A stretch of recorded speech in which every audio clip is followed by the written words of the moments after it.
It's our second panel discussion of the day, and it's halfway through Paris Fashion Week, and we're going to be talking about the Lanvin show. It's a beautiful show to discuss, matched by a beautiful set of panellists who will introduce themselves, starting with you, Jeremy. My name's Joan Rivers. I'm Jeremy Healy. I do music for a lot of fashion shows.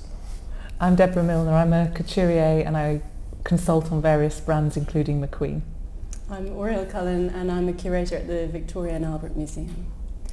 I want to start by talking about this idea of the show as a piece of sort of drama, a piece of theatre and a kind of a real event, because obviously that's quite key to what Albert does at Lanvin. He's spoken before about how he thinks the show is so important, and obviously that actually ties quite well with your experience of doing show music. Can you tell me a bit about sort of your career, who you've worked with, and what it's like sort of putting together like that kind of vibe for a show?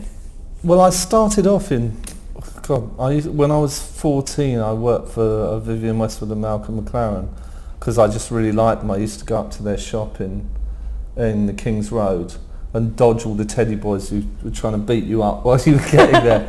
And we used to lock ourselves in, and the Chelsea football fans would try and kick the doors in.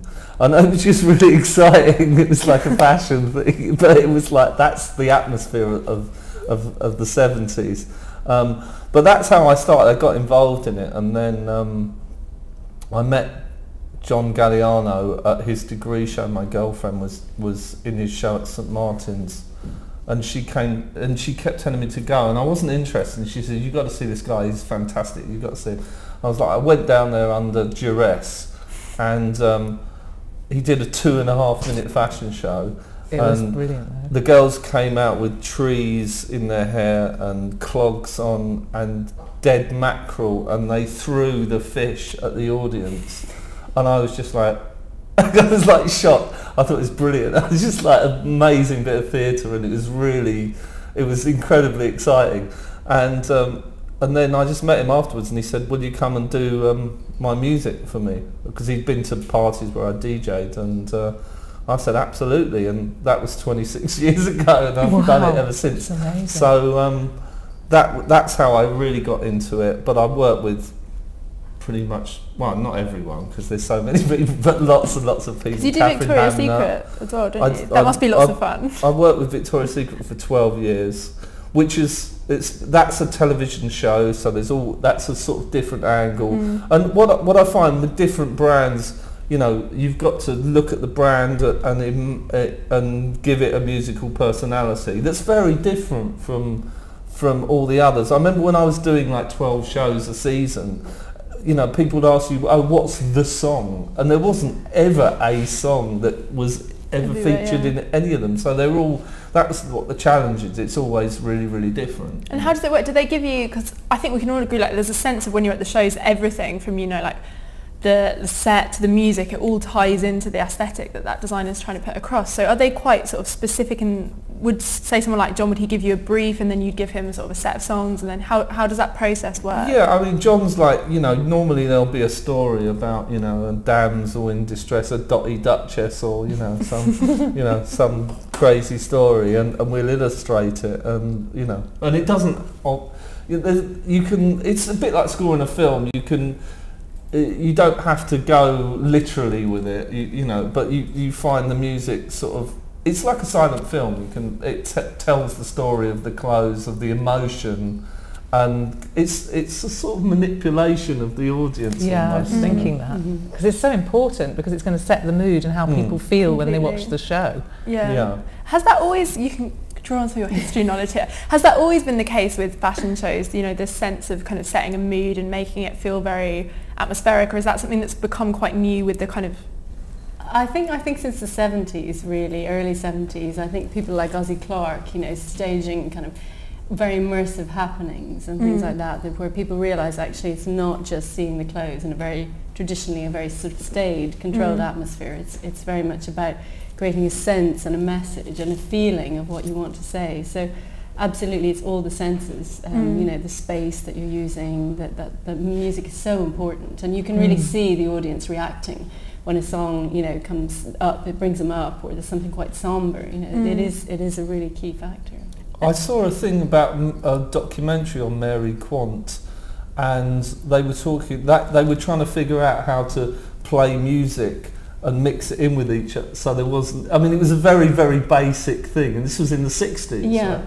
But that was the birth of sort of or one of the births of mixing music and everything was in this format. So it's kind of really weird. interesting. I didn't know that. It was And quite surprising. she did shows at the Creole in Paris. There was a key show that she did where she asked the girls to dance on the catwalk. And looking at it now, it's very much of its time, and you could see, some of the girls were quite uncomfortable. They didn't really know what they were doing, and the audience, is very staid and in sort of hats and gloves and kind of a bit shocked, not really conscious of what was going on. But absolutely, I think she was sort of innovating and trying it out. So. Well, before then, I guess it was all sort of Lady Penelope and all, the gloves and girls holding and the numbers. girl crinkling along, It was all very staid, wasn't it? Yeah. And I guess she was the first one. Yeah. I'm guessing here, but that idea of kind of youth culture in a sense, bringing in music, it was quite, something. But I think with Ozzy Clark, it was really it gelled, and it was kind of, it was very much the audience felt part of it as well. John loves Ozzy Clark. He's like, he's amazing. He was. It was amazing, should I say. Albert's used music in a really interesting way. I was kind of telling you a little bit about this before we started, but his viral videos that he's done. There's an amazing one. I don't know if you guys have seen it, where he got two models and they're dancing to like a Pitbull song, and it was just kind of completely went viral. And I thought that was a really interesting way of using music as this kind of way of extending fashion's relationship with being sort of a pop culture thing, that people, it's almost as entertaining as a music video.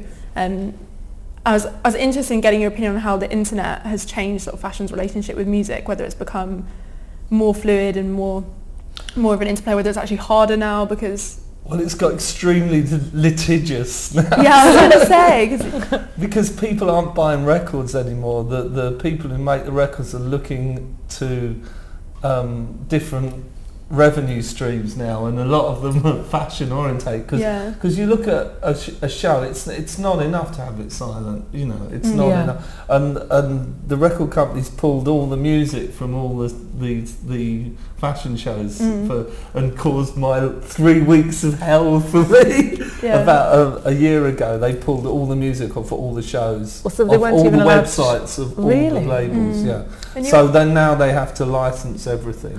And you often see like shows get streamed, and they'll be streamed online, and they'll play generic music over it that isn't actually the music that's happening at the event, which is quite interesting. And Nick was telling me before, like when he shot Dior campaigns, like the amount of money that they'd actually pay to get the song to be part of that, and that's quite... I think people, it's the last thing you think about in a sense, with a fashion film. You don't expect that that's such a huge part in setting the mood, but...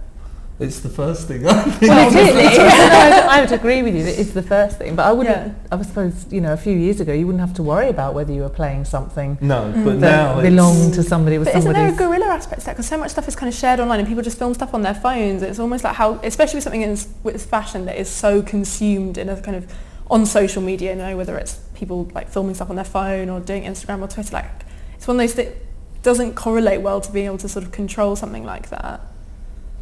I don't know how they can control it. They can't, can they, ultimately? But what they're going to do. No, but they try. Yeah.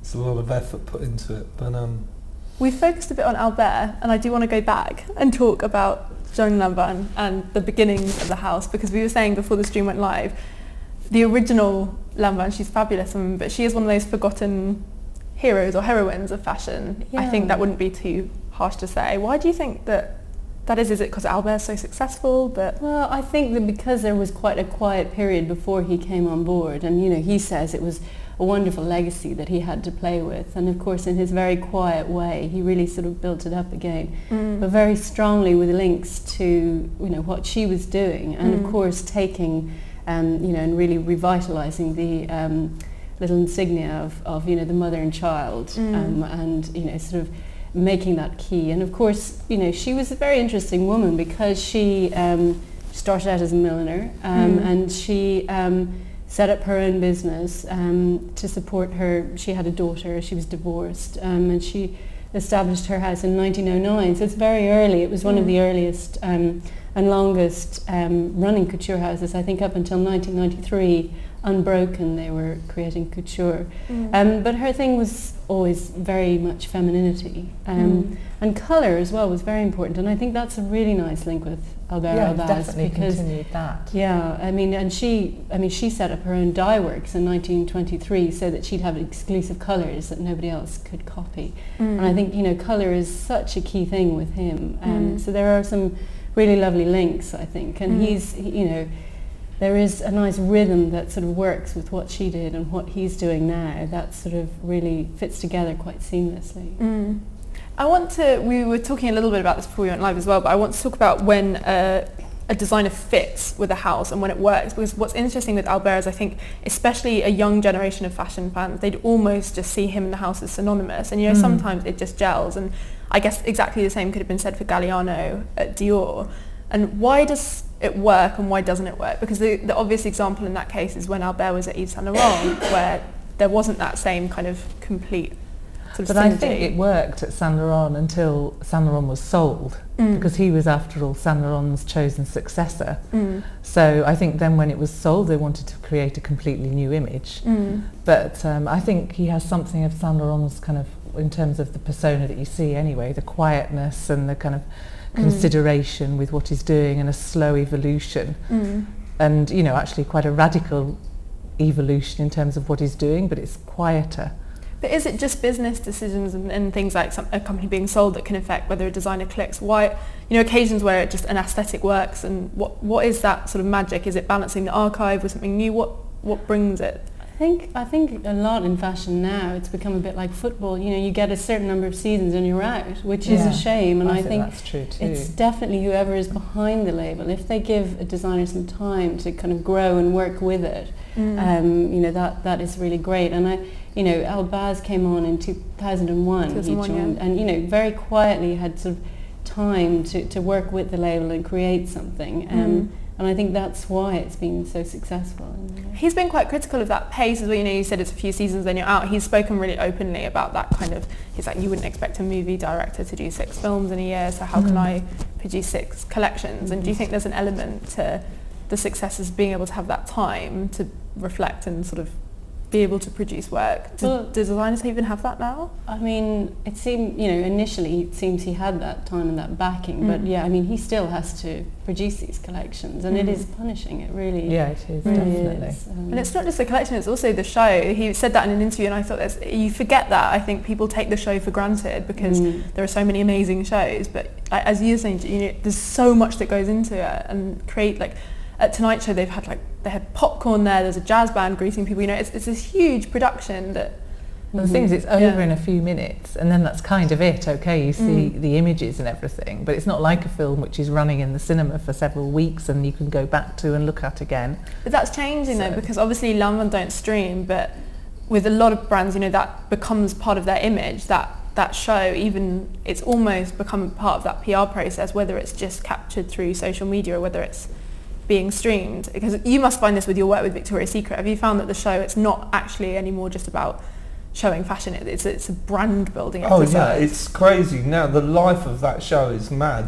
When we first started it was a Christmas special in America, and now it's people download it illegally, you know, everywhere, and people come up to me in Australia and go, oh, you know, and it's gone like that. And that's funny you were talking about the effort that goes into it, because the effort that goes into it and it's just gone that's how we used to put all this effort. People used to say to me, what are you doing that for? You know, I was like, I don't know, I just like it, you know. But it just disappeared. It reached 1,000 people. So and now, with this, what's happening now, it's changed the game. But lots gets lost in translation, because I think that's so interesting with Albert, because he talks about that though. He's like, oh, I think you have to be there to feel it, which is, I find quite a contradiction in him, because on one hand he's so progressive, like with his funny little viral videos, and he's like done a thing where he like Skype chatted about his campaign and stuff. He's very progressive on that sense, but then with his show there's almost an element of keeping it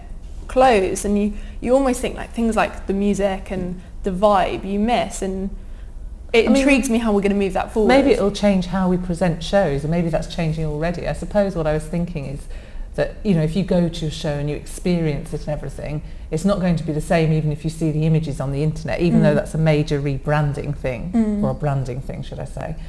But with a film, if you were making a film and then people are going to go to the cinema and see it again and again, and various other people will go on other nights, it has more longevity from that point of view. But maybe that'll change the way that we actually present fashion. I suppose, as you're saying, with the Victoria's Secret film.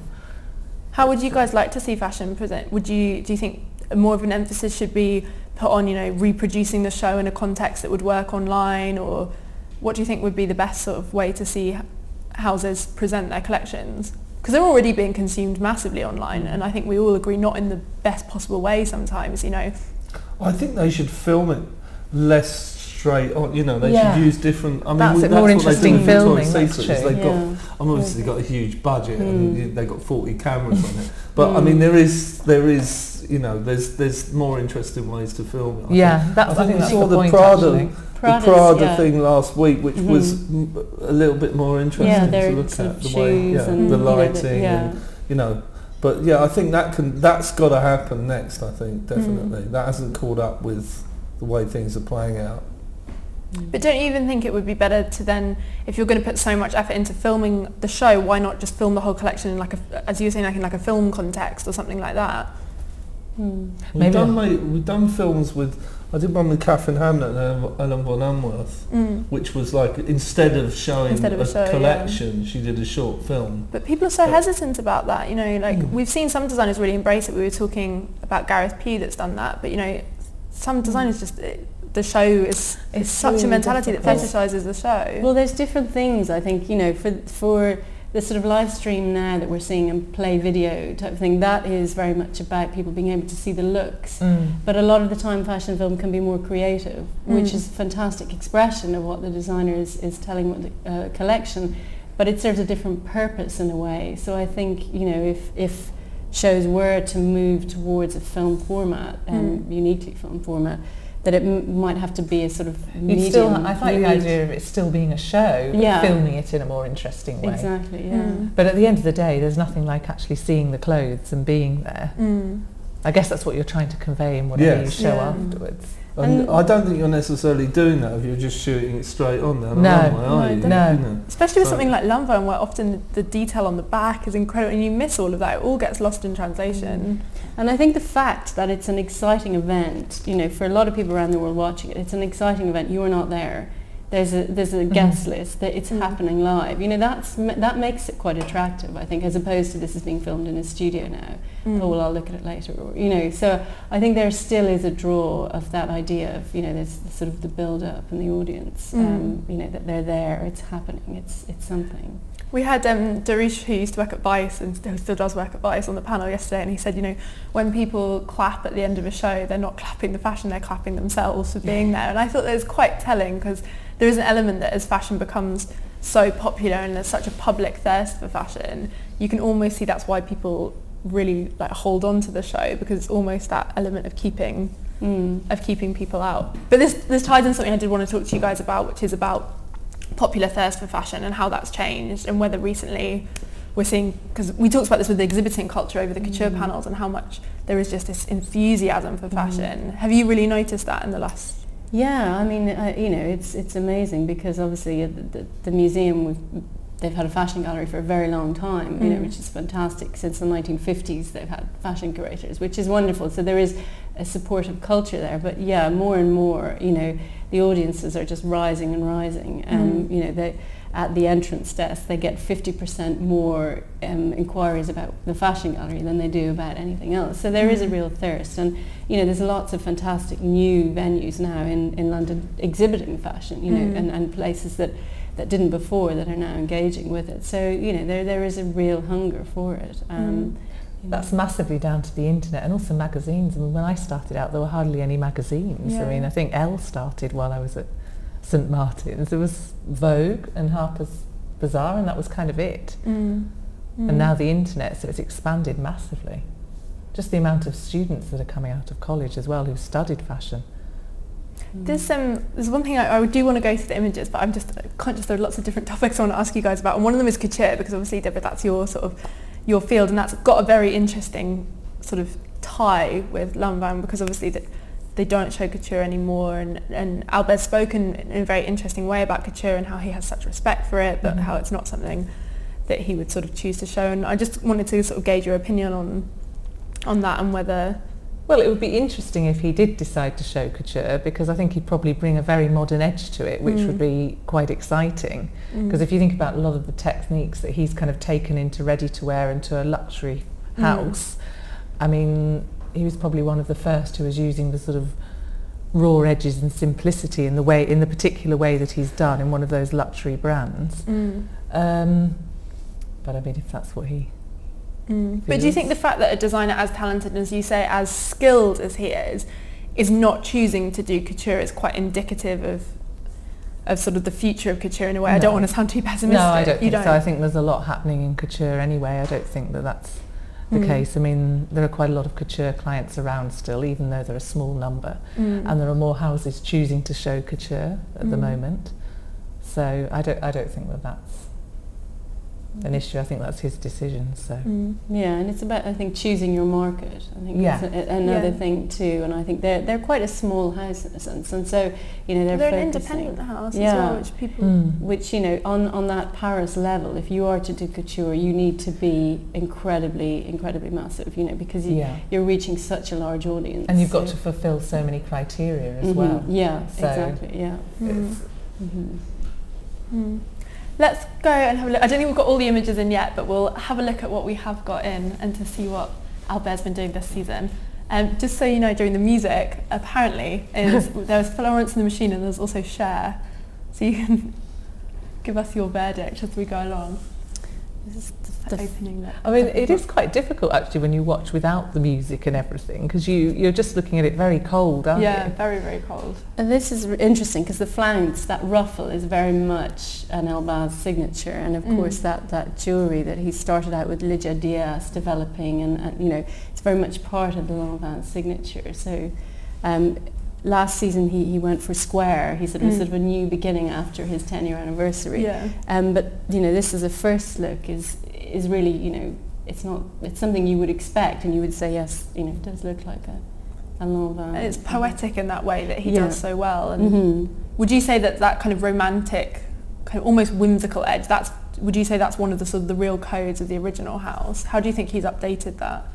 Well, I think it's that femininity in a sense, that he manages to imbue in the clothing, and it's very much also about very wearable clothing for women, which Jean Lanvin, she was very conscious of that. And also Elbaz trained with Geoffrey Bean, and that was really something that he was very, that was one of his key things was luxury, but wearable luxury. And I think there's a very wearable aspect and a softness to a lot of the Elbaz clothing, that actually when you put it on, it feels fantastic, and you don't feel constricted in any way or sort of conscious that you're wearing it.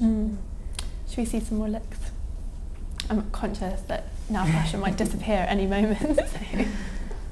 We were talking before about femininity and the ways in which we've seen occasion wear change sort of over the last few years, in context of things like the dress and the cocktail dress and what women perceive as dressing up now. I'd love to hear your thoughts on sort of what seems to be relevant as feminine, interesting wear at the moment. Well, I think definitely where there are interesting tops that you can throw on in the evening over your jeans or your trousers, there's definitely something people want to wear when they're going out. And I think there were quite a lot of sort of suits and tailoring in the last season's collection, so he's sort of moving away, although he did have dresses, you tend to associate him, as you were saying, with the dress, but he has sort of mixed it up. That's cute, that dress. That's really nice. I like the skirt. But everything looks really cute on Cara. She's one of those models, she's so brilliant. You're like, it's kind of 50s, isn't it?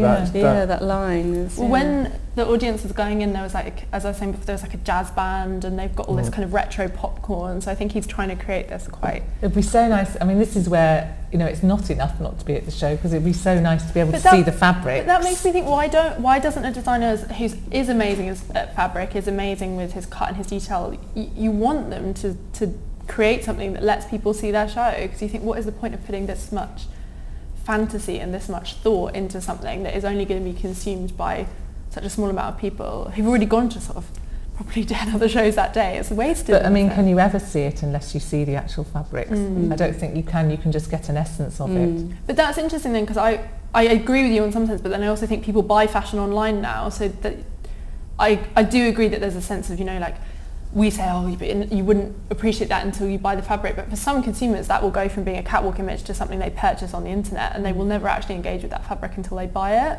I can see that, but I personally find that quite difficult, that I can't tell what the fabric is, probably because of what I do. No, completely, But I think it's quite interesting as well. Georgina was saying this morning that now the market that seems to be the most difficult in the kind of recession is the middle market. Yeah. But what's doing really well is the couture and the luxury, and then the kind of more commercial. So that's quite interesting in terms of having the show, which is very, very exclusive, and then the internet or film or whatever, which is accessible to everybody. So I guess there's a lot of opportunity for exploring that. Do you find it quite interesting then when brands kind of shy away from the internet? So, you know, an obvious example would be something like Tom Ford, where it's closed off, and Prada, I think, for a long time, you know, even though their streaming now is amazing, but for a long time they were very dismissive of the internet. I think there's an amazing quote where I think it's something like, why would I sell clothes on a sort of an outlet that sells used cars? And, you know, and there is that, like, high fashion is really scared of the internet in a sense, but you kind of can't flout progress, can you? At the same time. I think it's been hit suddenly. It's sort of hit the wall in the last few years and realised it's time to engage. We tried to make a Dior music, like CD mix thing, and I was doing it with Sony Music and Dior sent over a 300-page contract on the Dior logo. Oh my God. To Sony, and Sony went, we've got to read this. You know? It's like, you know, to try and put two mega corporations together is a complete nightmare. Well, fashion's very precious about things like that, and that doesn't work with the internet. Like, it's such a good example of that. They were really scared about having their logo next to something in Woolworths. They didn't want those. And you can't control that online, can you? You can't control how someone uses your imagery. Like, and you can't control. I haven't even thought of that aspect, but it's true. It's so interesting because there's that. I was talking about this morning, but that Saint Laurent issue, you know, where they kept getting really angry with people about how they were referring to the brand online after Eddie Slimane changed the name. And it's so interesting because you think you can't control what people tweet and how they perceive things. You know, if someone takes that image and puts it on a blog and writes that they hate it, you know, that's out there, or they put it next to something, and it's so much easier for people to engage with fashion but also criticize it. And that's why I kind of feel like I'm giving a speech here, but that's why it makes me interested that someone like Albert, who obviously has such an interesting, clear vision, doesn't want to put it out there in a way that suits the internet, other than with his videos, which obviously are incredible, but with his show, because you think there's almost actually more control if you do engage with the internet, because if you let it just go out there, people can read it in any way they want. Whereas brands like Prada that we talked about that stream their shows really well, there's less of a chance for people to misinterpret or to write that the fabric's something that it's not. I think they have to do it in the end, you know, they just have to. I mean, Dior again was a case in point where they didn't have any internet facilities in their atelier, which is massive. And, you know, you couldn't do internet in there. We're like, how can we work in there without the, you know, and now they have it. So. But I think also it's a gradual thing too, you know, that I don't think that he's sort of saying he doesn't want to engage, you know, and I think with that viral video you were talking about, it was fantastic and it was kind of fun, but, you know, I think they're sort of making steps towards it, and I'm sure it will evolve as, you know. And the show must be a personal thing for him, you know, the fact he holds that back when, as you say, he's so willing with his like videos to go forward, I think it must be. What do we think of the clothes? To go back to the Sorry, I was just thinking, I thought it looked like the birds, you know, like the Hitchcock thing. It kind of, it's not, it's butterflies, I think it's butterflies. butterflies. But black ones, but it kind of looks like loads of crows. That jewellery is really cute as well. It says things like love, it's very kind of whimsical. It is quite fun as well. That's really nice. Yeah. I like that. It's beautiful.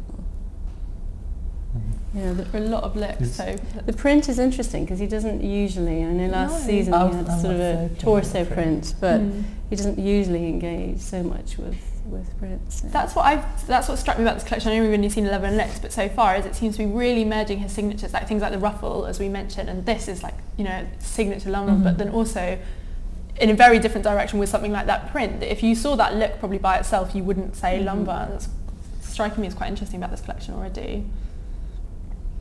What do you think of the shape and that kind of, that skirt length is obviously kind of the skirt length of the season. It's this modest kind of... Yeah. But I think it's also something that he has done quite a lot, and that sort of length. So he just happens to be on the pulse this season. So that would be interesting to see a bit clearer. It looks like a lace, I think, from England. I think that fur has really been a big story. Oh God, it's everywhere. Is it real? It's Oh, okay. it's completely exploded. This is sort of the That's season not so where great, is it? it's a controversial sort of topic, and it's interesting because you know, some of the houses like Prada, you know, they sell things in real fur and the same thing in fake fur. Fake fur, yeah. So they give people an option, but you know, it's just really, I think this... That sounds quite cynical, doesn't it? I mean, if you're going to do fur, say, okay, it's fur. Exactly. Otherwise, it's an interesting approach, I think. And you know, and I think very much with Fendi, they have sort of always done fur, but this season it was sort of in your face. It was even the shoes, the bags, even the sunglasses. They had fur on the edge of the. It was like full on. God, it sounds like a throwback to the 16th century when they used to stick fur eyebrows on. But even Marnie, I know Marnie is obviously the heritage is with the fur, but this season was really like coaxed in with fur. It's very kind of almost excessive. That really struck me in Milan. I think I think that it's something that people have been taking tentative steps towards for some years now, and they feel they can't say that. And you know that there was a different climate for a while, but now it seems there isn't. So it goes back to what Deborah was saying about this luxury and what sells in a recession, because there's almost this element of fur is like the ultimate luxury. If you're going to spend money on high fashion, fur, it's almost easy luxury and it's obvious luxury. And I wonder if that's got anything to... I don't know if I'm kind of reading too much into that, but you think it's one of those things that it's like a diamond necklace. The thing is, there is nothing that looks like real fur. You can't really fake it, even though the fakes are great, or feels like it.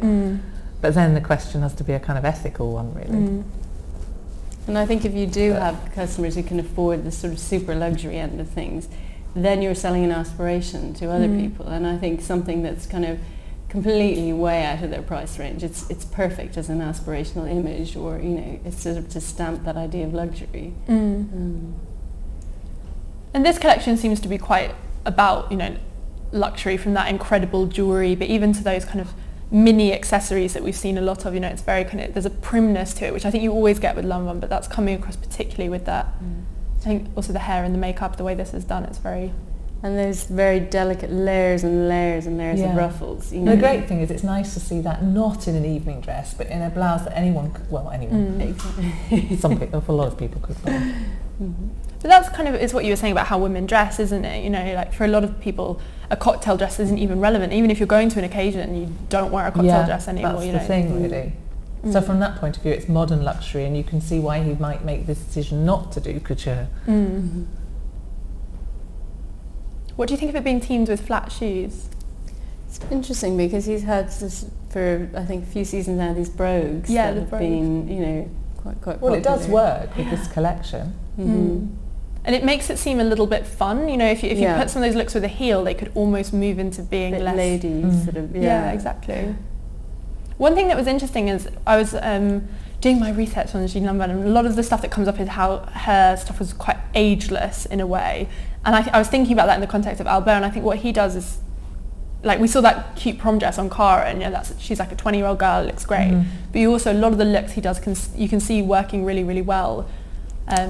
Yeah, and from 2 seasons ago, they did that wonderful advertising campaign where they used sort of real people. We need to say that it's models hate that when you talk about real people. They're like, we're real people too.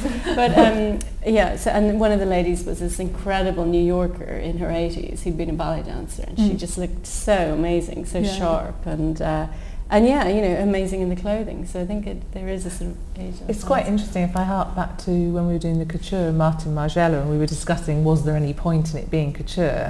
I think this is a perfect case in point, because these are just as elaborate, some of the pieces, as the Margiela things. But they're not couture, they're ready to wear, because you can go into a shop and buy them, and they don't need to be fitted. And I don't, from that point of view, I don't really see why the Margiela needed to be couture. Because that's really interesting. Even if you're using techniques that cost thousands of pounds, unless the dress needs to be finished on you and fitted to you, then it's ready to wear. Because ready to wear means you can go and buy it. This is really interesting because I think it's quite a simplistic way of thinking about things, but I think a lot of the reason that there's a lot of sort of journalism about the death of couture in fashion is because of the few people that show couture. But it seems to me, would you equate the fact that despite there not being a lot of people that show couture, that's actually not completely relevant to whether couture is relevant or successful? Because even if you just had 4 houses doing it, because it seems to be quite a lazy argument that's always brought up, you know, like less and less houses are showing it, but is that relevant to whether couture's... Well, I think if you get enough clients, you can make it work. It depends what you spend in the meantime on your show and collections and things like that. And there seems to be more and more clients now with new markets, I think, you know, coming from the East and a lot of Russian clients too. So there seems to have been a revival. But also a lot of designers do make couture pieces. They might not show at Couture Week, but they will make bespoke pieces for clients. So, you know, you might say, well, the couture season, you know, it's shrinking, but I think that there is definitely there is a sort of livelihood out there and a lot of clients who do buy. And that's a theatre of a show as well with couture. Like, this is something we talked about during the couture panels, but it's almost a sense where it's like this but on acid. You know, you go mental for couture and the show, the budgets are much bigger for the couture shows. Oh really? They're a loss leader. They're for selling perfume and tights. You know, they're a loss leader for the it's the ultimate and advertising. the fact that you can do anything. You don't have to think about whether it's going to sell. I mean, of course you do if you want your clients, but in terms of the show pieces, you don't really do. It's almost the ultimate way to put It's about doing the ultimate thing, and that was always our brief. We had huge music budgets for, you know, we could hire a 40-voice choir and, you know, whatever I could think of. They were like, we'll sign the checks for it. It was great. But do you think that some of that magic has got lost given how packed the schedules are now? You know, that because obviously that's couture, but even sort of 10 years ago, you know, people always say that, you know, fashion is just unsustainable. Like buyers and journalists, they can't even get to all the shows. Do you think an element of that theatre is going to I guess with the couture, because there's a lot less of that, and they became more important because there's less of them. And there's a different audience. I think there's still a lot of, you know, clients. It's the same people in the crowd. But it really, I mean, from my experience with it, obviously, which is just with Dior, it was very much, it wasn't really about the clients, it was about being the most expressive thing that you could do, and that's why it was great. What was your best experience working on a show? Well, we've done some, you know, music-wise, we did a Kodo Drummers thing, which was incredible. Yeah, it was an amazing show. And we actually ran it without the girls and without the models and everyone, when we were in rehearsal, and everyone clapped, and there was no girls or models. And it was really, that was quite amazing. And they, you know, I gave them a mix of 20 minutes and they wrote it all out in their way of writing music, which is not like Western way at all. It's all dots and dashes, and then they wrote it out and they go, we got it. And I was like, wow, you've got the whole thing. And then we had to change something and I was like, oh my God, they're going to kill me, you know, because there's 20 drummers playing precisely. And I said, oh look, I'm really, really sorry, we've got to change this piece. And they were like, no problem, we go away, we change it. And they just, you know, they edited their script and they were amazing to work with. That must have been incredible. You know, that was beautiful. And as I say, like, we had a gospel choir, which we had come from London. And, you know, we were rehearsing in a church just around the corner from here, which singing, it was incredible. It was really an emotional thing. And then to do that, and the way they staged it, Alex to Batak, we had them through a black gauze, so the girls just came on as if it was a black background, and then it lit up and there were 40 singers there, and it was amazing. It was really, really incredible. I mean, that's the thing I always remember from Galliano's shows in London. The music was amazing, and it just got you totally in the whole mood of the show and But made you sometimes totally people excited. come out of shows and that's what they talk about. You know, they're like, that song was so great. Like, I really noticed that when because I went out to Milan for the shows, and actually when you've done like 10 in a day, if they just play a song you like, you just prepare the show so much more. You come out, you're like, that's really good. And you realise it's just like the Armani show. They played that brilliant song from Drive when they were all doing their walk, and I was like, this is great. It's the best thing I've seen. Because the song is so good. And there is an emotional link. Yeah, definitely. And I always think when people cry at shows, it's usually because it's a very moving song, you know. So it is interesting to see that. What do we think of how the clothes are progressing? I'm trying to tie us back. Yes, is that print again? With I love sort of the clothes. I don't love the fur, but I love the clothes. I think that print's nice, isn't it? Is this what you were expecting to see? You look like really scared to answer. Anyone? I just bang my... I think that was quite surprising, that last look, you know, the print and the dual coloured jacket, and it's, you know, it's not exactly what you'd expect. This look here is very much that signature jewel tone that you do associate with him. So, you know, but again, the sort of the fur, the dual coloured fur is not. It's not, But he does that, he builds, but then occasionally he'll... Yeah, and I think that's what makes fantastic. him great, isn't it? Yeah.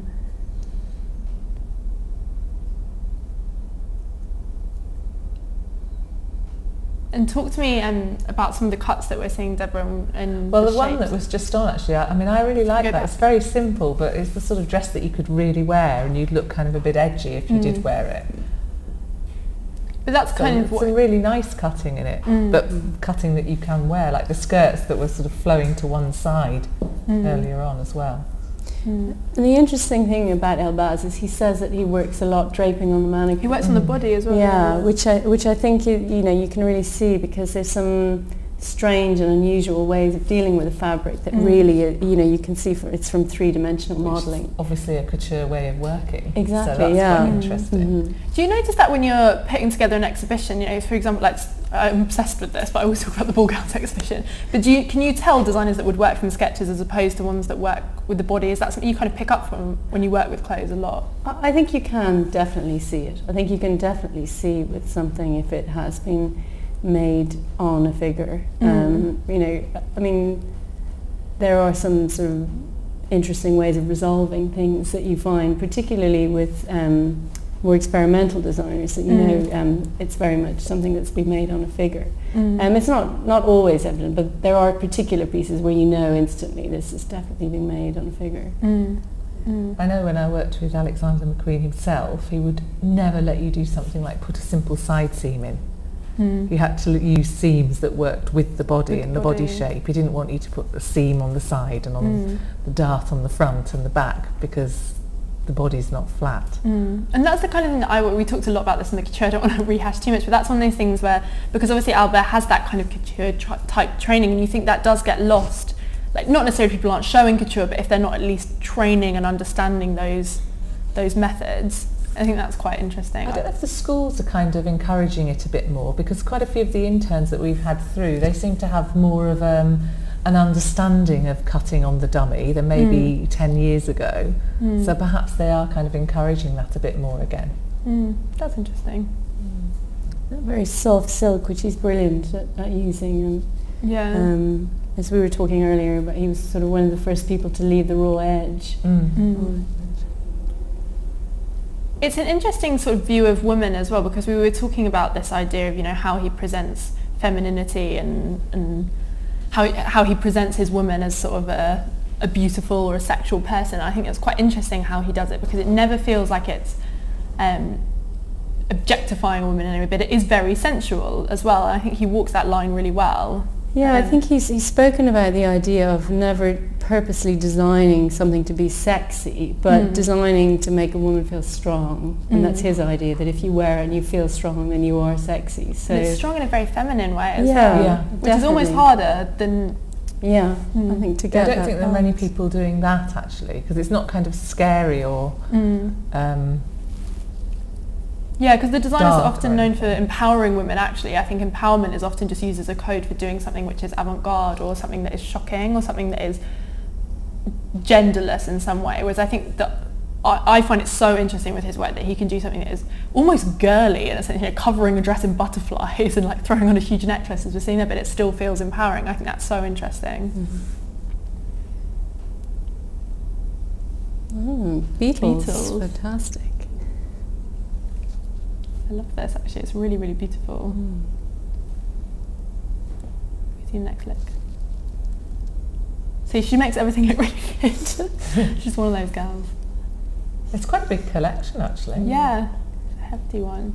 But it is one of those ones in Paris now, I think it's got to that point, you know, where people look forward to it. It's got to that one where it's one of those kind of cult shows, you know, everyone wants a bit of it. What do you think of the choice of Cher? Obviously we can't hear it, Jeremy. Are you a Cher fan? You have to be diplomatic. I'm sorry, put you on the spot. She was good in the 60s, yeah, it was fantastic. I don't know, I can't really understand in context because we're not watching it, what it's, how it colours the thing. So I can't really make a comment.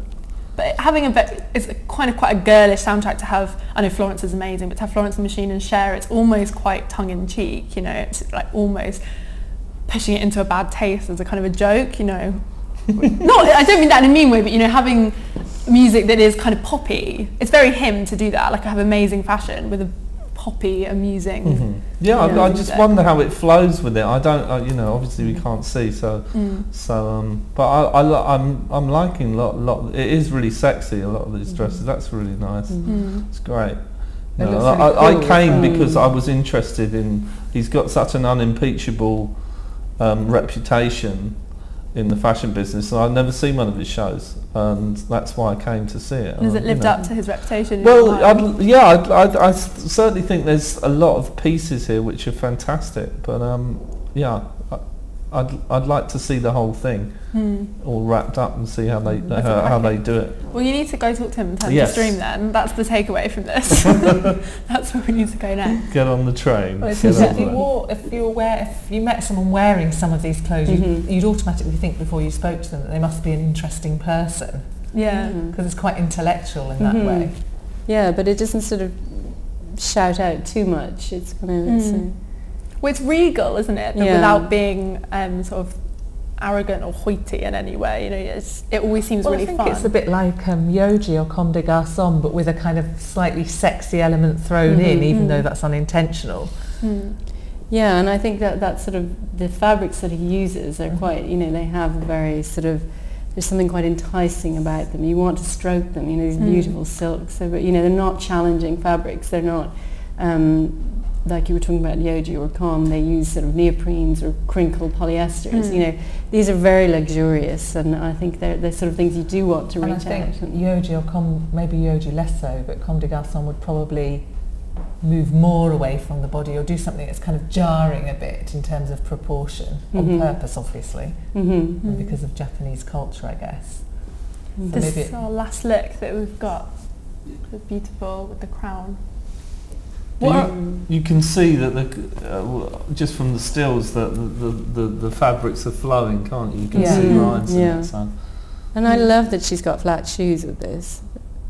Just makes it seem very effortless, doesn't it? In a way, the fact it's over-styled perversely actually makes it seem even more effortless, because it seems like she's just kind of thrown it all on and is having a great time. There's a lot of pieces that I actually would like to wear and feel that I could wear, whereas usually or often you're looking at things and say, oh, I really love that, but I couldn't really wear it.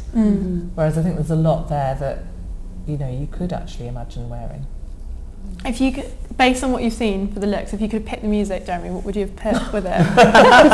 Really put you on the spot. I don't know. You know, it's you'd have to see it moving really, but I don't know. I mean, I wouldn't have gone the poppy route, I don't think, but maybe it works really well. You know, what would you have done? I don't know. You know, just picking up on that birds thing, and you know, it might have been interesting to do a sort of a more filmic type music, you know, but I don't know. We're looking at stills here that are all silhouettes, and you know, so we're not really getting the but I don't know. I don't know. Sorry, that's a stupid answer. That's a good answer. It shows it's impressed you so much that you'd have to consider properly. It's very respectful to Mr. Albert. So do you think the reaction to this will be positive like ours? Do you think this is... I hope so. I See why not?